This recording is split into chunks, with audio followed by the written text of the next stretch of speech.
To'xurboyeva Feruza Azimjonova 2024-yil Buxoro xalqaro universitetining psixologiya ixtisosligi bo'yicha magistraturani tamomladi.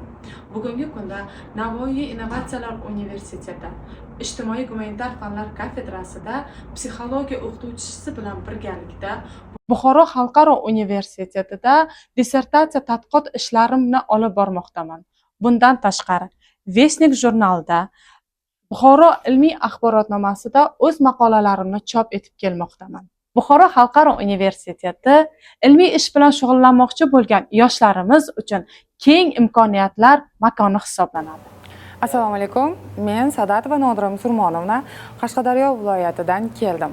Qarshi davlat universiteti mustaqil tadqiqotchisiman. Men voyaga yetmaganlarda jinoyat xulqi paydo bo'lishining psixologik omillari mavzusida ilmiy izlanishdaman.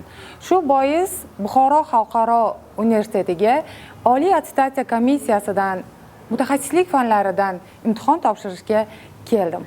Oliy attestatsiya komissiyasi tarkibi bilan tanishdim. Ular bir-biridan juda ham kuchli ilmiy darajaga ega bo'lgan ustozlardan iborat ekan. Ular bilan tanishganimdan, ularni ko'rganimdan juda ham xursandman.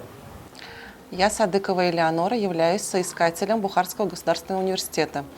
Сегодня у нас прошел экзамен по специальности психология в Бухарском международном университете.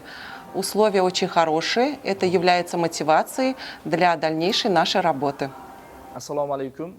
Men Sadullayev Aziz Akmalog'li, Qashqadaryo viloyati Qarshi shahridanman. Bugungi kunda Qarshi iqtisodiyot va pedagogika universitetida faoliyat olib boraman va Qarshi davlat universiteti mustaqil tadqiqotchi hisoblanaman. Bugun Buxoro xalqaro universitetiga malakaviy imtihon topshirish uchun keldik.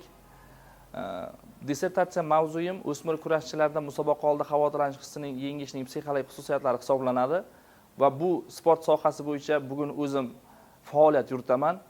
Bugun Buxoro xalqaro universiteti tomonidan tashkil etilgan bu imtihon jarayonlari barcha ilmiy talablar asosida tashkil etildi va yaratib berilgan imkoniyatlar uchun Buxoro xalqaro universiteti rahbariyatiga o'z minnatdorchiligimni bildiraman.